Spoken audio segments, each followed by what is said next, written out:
اینجا قزوینه و بنایی که پشت سر من میبینید آرامگاه حمدالله مصطفیه، معروف به گنبد دراز.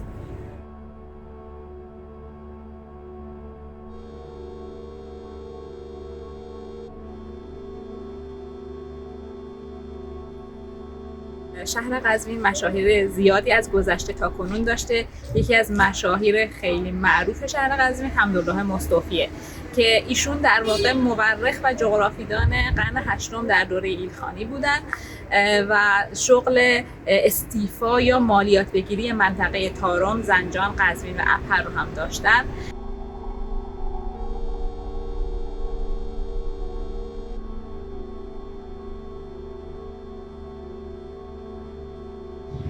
در رابطه با خود حمدالله مصطفی، اینکه ایشون از خاندان مصطفیان قزوین بودن که توی کتاباشون ذکر کردن که خودشون نسبشون با چندین نسل به یزید ابن حر ریاحی میرسه.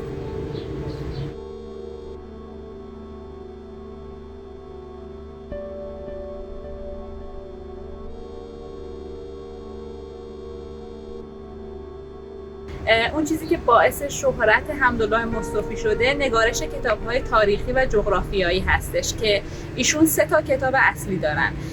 کتاب تاریخ گزیده که در واقع کتابی هستش در تاریخ ایران و جهان که یک فصلش رو اختصاصا هم به شهر قزوین اختصاص دادن، و کتاب ظفرنامه که بر وزن شاهنامه سروده شده، در واقع نظم هستش.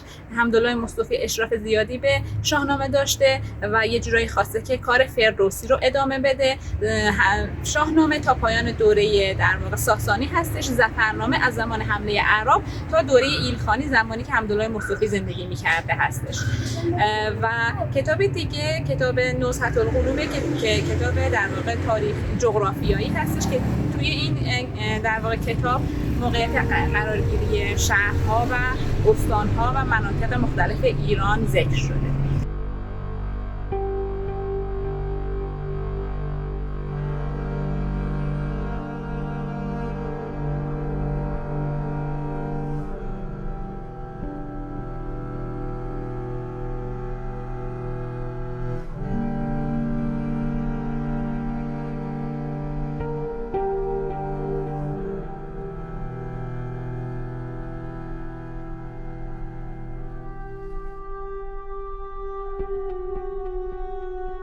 بنا از بناهای در واقع دوره ایلخانی هستش که به سبک رازی ساخته شده، به سبک معماری که در دوره سلجوقی و ایلخانی رایج بوده سبک رازی گفته میشه.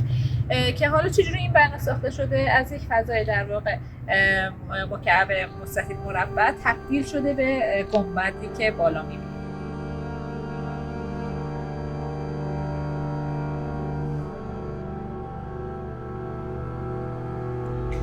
برای در واقع ساخت گنبد اومدن از گوشه سازی استفاده کردن. به این صورت هستش که فضای 4 ضلعی رو تبدیل کردن به فضای در واقع با استفاده از این گوشه سازی‌هایی که می‌بینیم در اصطلاح بهش فیلگوش گفته میشه، و بعد 8 ضلعی تبدیل شده به 16 ضلعی و بعد تبدیل به دایره گنبد شده.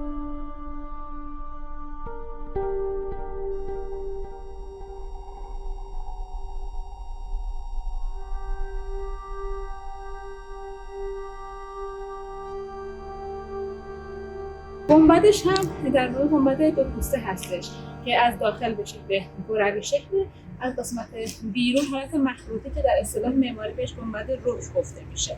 و از جمله در واقع گنبدهای 2 پوسته یا 2 لایه هستش که از هم جدا هستن. در اصطلاح معماری 2 پوسته گسسته بهش گفته میشه.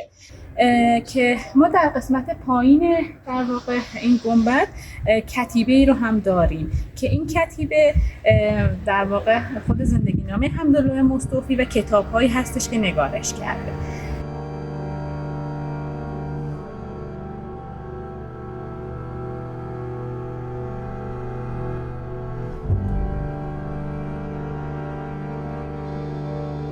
معمار برای اینکه بنا رو از حالت یک نواختی خارج کنه از بندهای مهری استفاده کرده در فواصل بین آجرها که نمونه های حالا متنوع ترش رو ما توی گنبد سلطانیه هم میبینیم. اون هم یک بنای ایلخانی هستش و این ویژگی وقتی که این سبک رو دیدید میتونید پی ببرید به اینکه در واقع این بنا معروف به دوره سلجوقی یا ایلخانی هستش.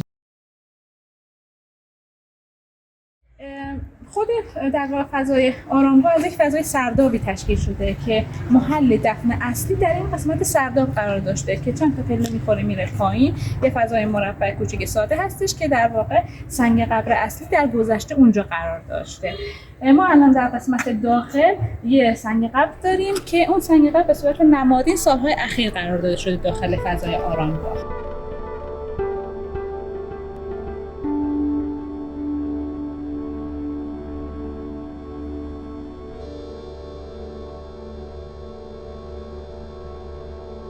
مجموعه در دوره پهلوی سال 1319 در واقع ثبت ملی و محوطه سازی شده براش و یه سری در واقع مرمت‌ها در دوره پهلوی اتفاق افتاده.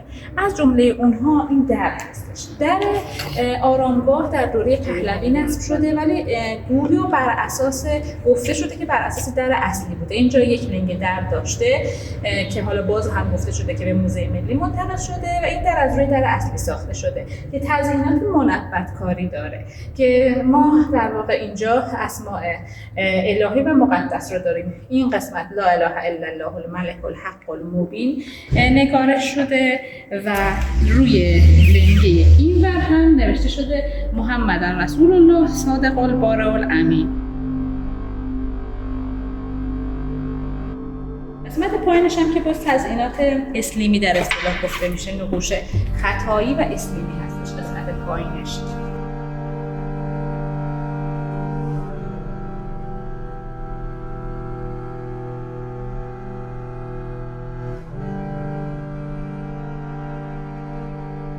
گوشه سازی که در واقع تبدیل 4 زدی به دایره رو اشاره کردم اینجا شاید بیشتر خودش رو نشون بده که کاملا مشخص هستش. 4 تبدیل به 8 شده با این گوشه سازی ها، 8 شده 16 و در نهایت کروی گنبد شکل گرفته و میبینیم از داخل کروی هستش، از بیرون مخروطی شکل هستش و یه فاصله بین این گنبد داخلی و بیرونی وجود داره. حالا چرا معمار اومده از این سبک استفاده کرده؟ برای این بوده که در واقع میخواسته بنا رو مرتفع بسازه و نمیتونسته این کرویه رو خیلی بزرگ ببره بالا. به همین دلیل یکی از روش‌هایی که بنا رو بلند نشون بدن استفاده از این گنبدهای مخروطی شکل هستش که باز هم این هم یکی از ویژگی‌های سبک رازیه که باز توی دوره سلجوقی و ایلخانی به خصوص برای فضاهای آرامگاهی استفاده می‌شده. تو قسمت‌های شمالی ایران و جاهای دیگه ما این سبک معماری رو می‌بینیم. یکی دیگه از نقاط داخل آرامگاه کتیبه‌ای هستش که ما در واقع تو قسمت حاشیه داریم که کتیبه سوره انسان یا هل اتی رو می‌بینیم که از همون قسمت سمت راست شروع شده. بسم الله الرحمن الرحیم هل اتی علی الانسان که توی این سوره نکته جالب اینه که توی این سوره به مفهوم مرگ و زندگی پس از مرگ اشاره شده که همین انتخاب این سوره هم متناسب با کارکرد این بنا که فضای آرامگاهی هستش در نظر